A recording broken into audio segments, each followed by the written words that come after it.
वाबस्तगी सिर्फ इंसानों से नहीं होती, फितरत या खलकत की किसी भी चीज़ से वाबस्तगी हो सकती।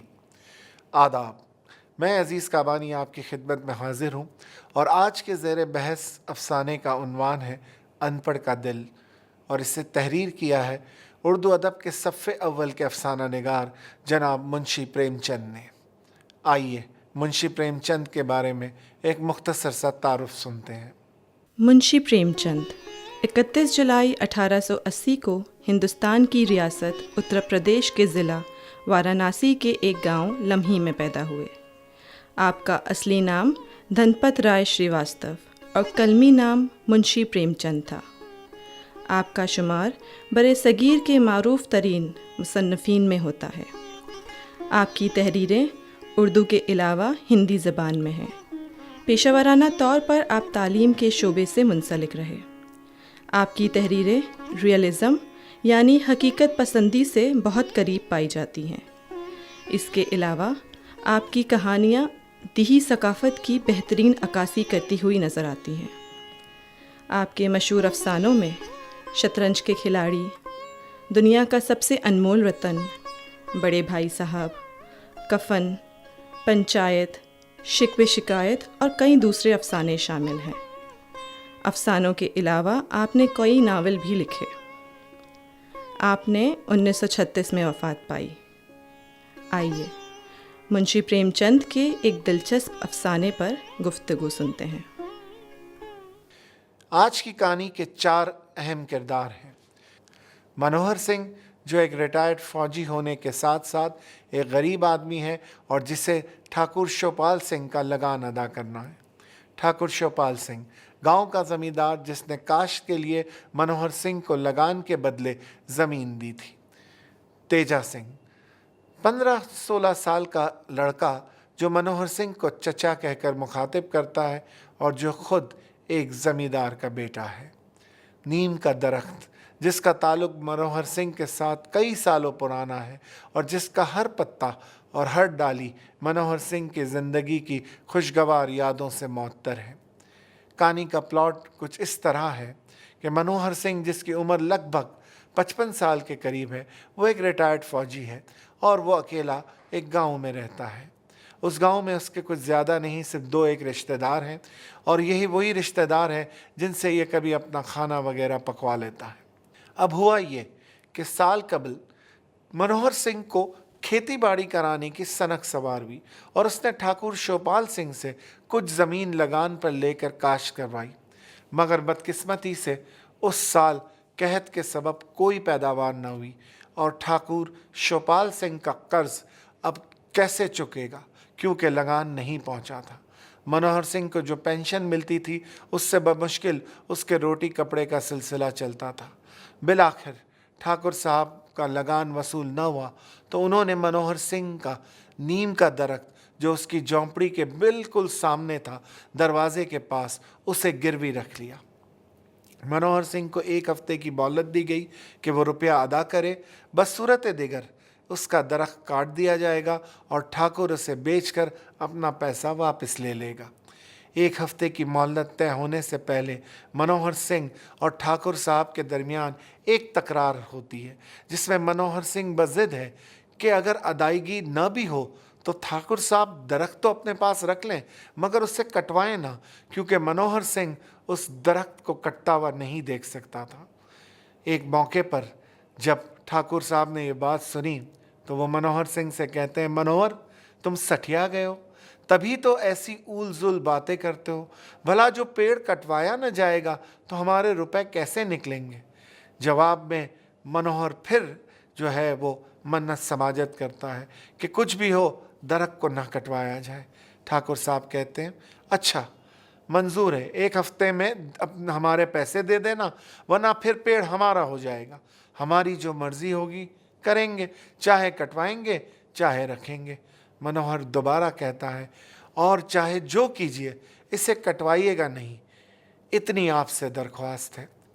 नाजरीन, इंसान के दिल में हसरत सिर्फ दूसरे इंसानों के लिए नहीं होती, बल्कि फितरत की किसी भी चीज़ के लिए हो सकती है। उसकी चाहत, उसकी मोहब्बत किसी भी चीज़ के लिए हो सकती है।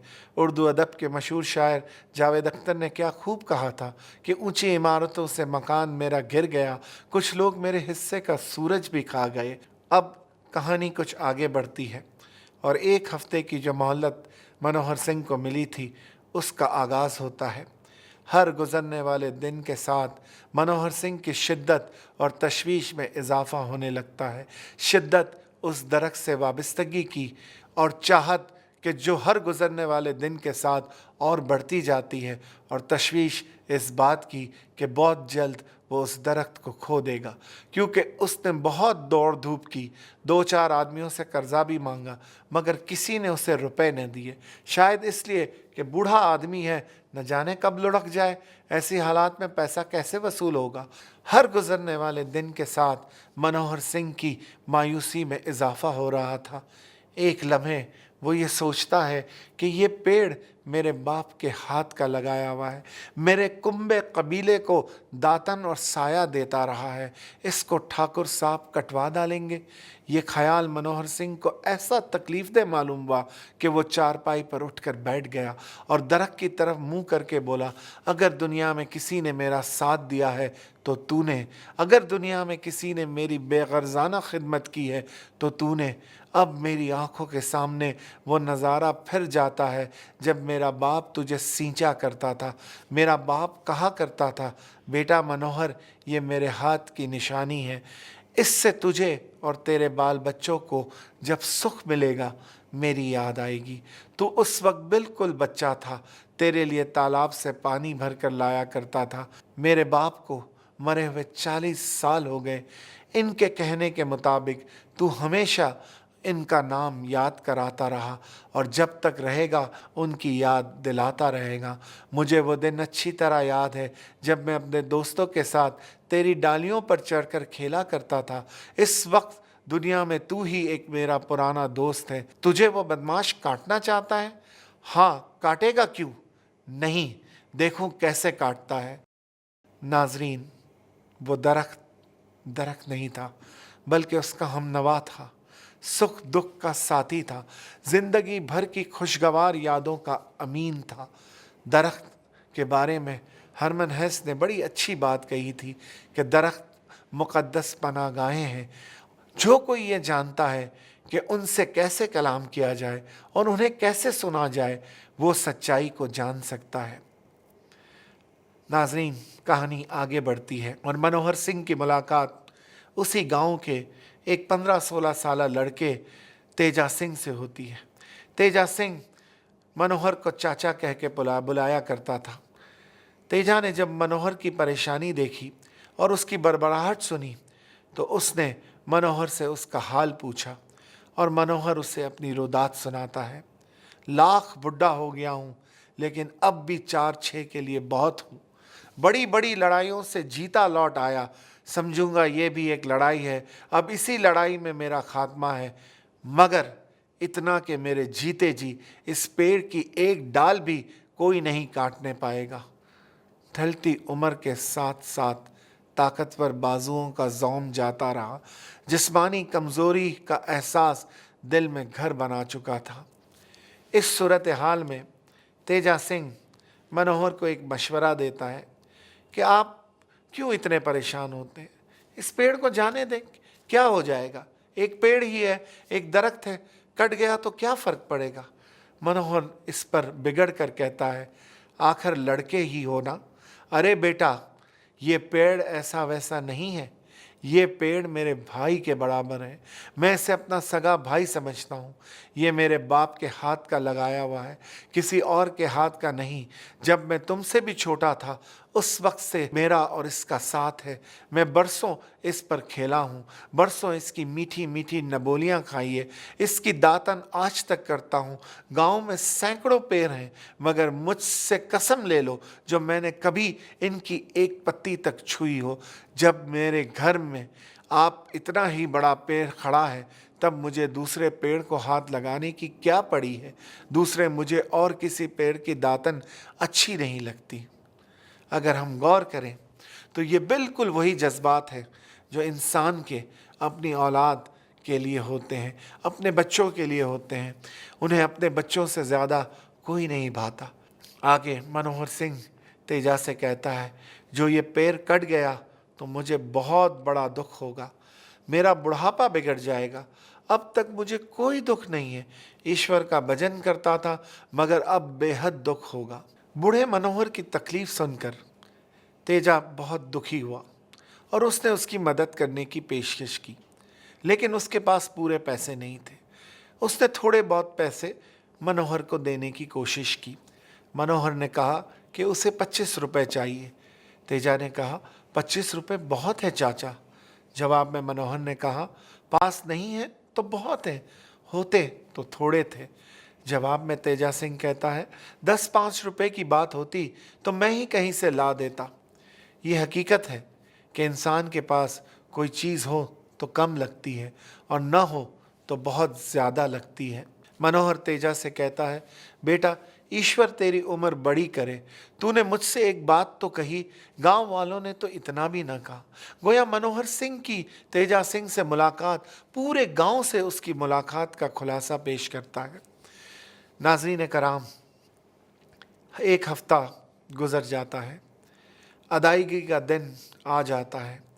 8वें दिन तक मनोहर रुपयों का इंतज़ाम करने में नाकाम हो जाता है और वो ये समझ चुका है कि अब उस पेड़ का बचना मुश्किल है, और साथ ही वो एक फ़ैसला भी कर चुका है कि जीते जी अब कोई इस दरख्त को नहीं काट सकता। वो अपनी तलवार निकाल लेता है और उसे साफ करके तैयार करके अपने सरहाने रख लेता है और उसी पेड़ के नीचे जाके लेट जाता है। वही पेड़ जो उसे ठाकुर शिवपाल सिंह के यहाँ गिरवी रखवाया था। शिवपाल सिंह अपने पैसों का तकाजा करने के लिए मनोहर के पास पहुंचता है और मनोहर की सजदत देख के मुस्कुराने लगता है। ये जानते हुए मनोहर पैसा अदा नहीं कर सकता, अपने आदमियों को बुलवाता है और उनसे कहता है कि दरख्त काट दिया जाए। 4-5 आदमी कुल्हाड़ी लेकर दरख्त की तरफ बढ़ते हैं और सूरत हाल एक अजीब करवट लेती है। मनोहर सिंह अचानक तलवार निकाल के ललकारता है, संभल कर आगे बढ़ना, जो किसी ने भी पेड़ में कुल्हाड़ी लगाई तो इसकी और अपनी जान एक कर दूंगा। शिवपाल सिंह कहता है, इस बुड्ढे की शामत आई है, हमारा माल है, हम चाहे काटें चाहे रखें, वो कौन होता है, चलो तो मेरे साथ, देखूं वो क्या करता है। बात सिर्फ इतनी है कि मेरे जीते जी इसे कोई हाथ नहीं लगा सकता। ये मैं मानता हूँ कि अब पेड़ आपका है, मगर इसके बावजूद भी मैं इसे कटता हुआ नहीं देख सकता। ठाकुर साहब, जो आप सच्चे ठाकुर हैं तो इस पेड़ को कटवा लें, और जो मैं असली ठाकुर होऊंगा तो इसे कटने न दूंगा।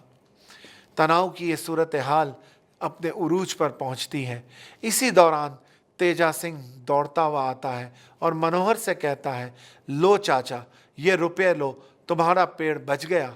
शिवपाल सिंह कहता है, रुपए अब नहीं ले सकते, रुपए देने की मियाद गुजर गई, अब तो पेड़ कटेगा। मनोहर सिंह अकड़ कर बोला, ठीक है, अब मालूम हुआ कि आप सिर्फ मुझे दुख पहुंचाने के लिए पेड़ कटवा रहे हैं। अच्छा कटवाइए, मुझे भी देखना है आप किस तरह पेड़ कटवाते हैं।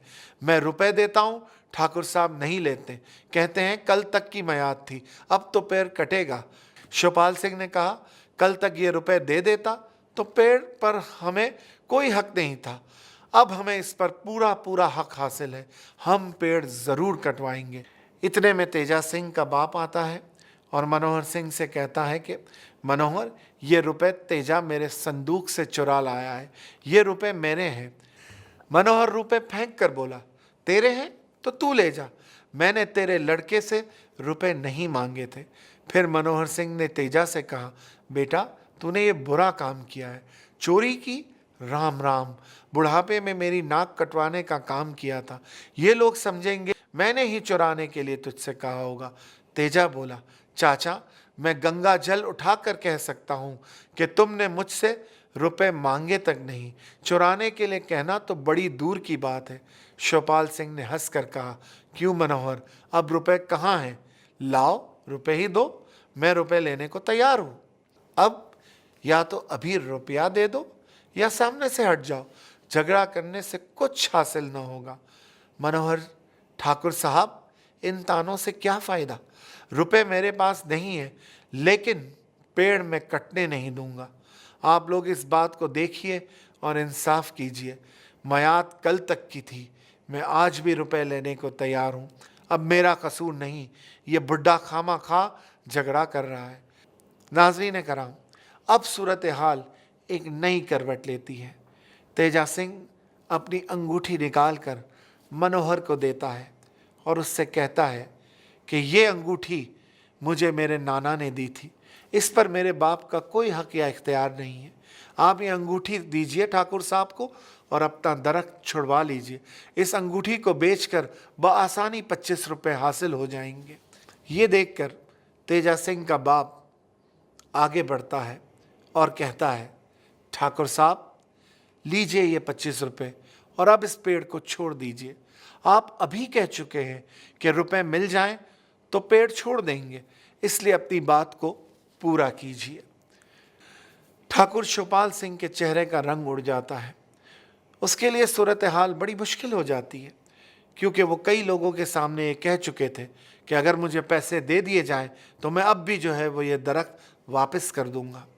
और बिल आखिर ठाकुर शिवपाल सिंह को वो दरख्त छोड़कर जाना पड़ता है।